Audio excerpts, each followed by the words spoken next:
यति बेला चाहिँ म छु यहाँ तल ढुङ्गाखानी रहेछ। अनि ढुङ्गाखानी अब म हिँड्दै हिँड्दै चाहिँ फर्स्ट टाइम नै भयो भनौँ न। अनि यस्तो छ भने थाहै थिएन नि त, गाडीमा खासै देख्न पनि नहुने। अनि बवाल रहेछ कि ठाउँ चाहिँ। यहाँबाट चाहिँ माथि निस्कने रहेछ कि उहाँ डाँडामा देख्न सक्नुहुन्छ। ए माई मेरो छाता तेरिका, यहाँ हावा यस्तो लागेछ नि, छातै उडाइदिएर अब धन्ने। यहाँ बोर्ड चाहिँ बवाल छ कि। त्यहाँ गएर भिडियो बनाउनु थाल्यो भने फेरि लडिने हो कि भन्नु पऱ्यो। अनि बेर पनि भएको छ मलाई। सो म त्यहाँ उतादेखि आएको यही बाटो हेर्नु।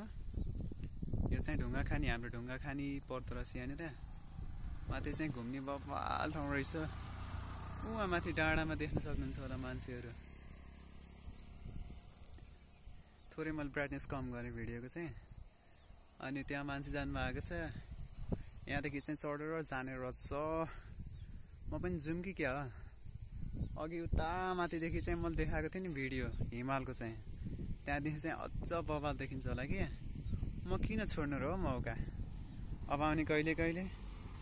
म यहाँ तल रोडदेखि चाहिँ निस्केर यहाँ छु कि। अनि यता चाहिँ हाम्रो छ मौसम बवाल छ। त्यहाँ तलदेखि होलाङ्गीलाई छुट्टिने रहेछ। अनि यता माथि चाहिँ तानसेन 5 किलोमिटर रहेछ।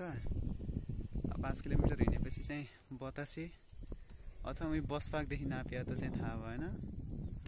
वहाँ चाहिँ बस्ने ठाउँहरू चाहिँ टुरिस्ट स्पट रहेछ क्या। वहाँ अगाडिदेखि चाहिँ खतरा थियो कि निस्कने ठाउँ। त्यहाँबाट त्यो डाँडो निस्किँदै यताबाट झर्नी पनि बनाएको होला सायद। ठाउँ चाहिँ घुम्नलाई बवाल रहेछ। अब म चाहिँ त्यहाँ माथि जान्छु ल। अब मलाई हेर्न त के हेर्नुहुन्छ र हो, छोड्नु त्यहाँ लु।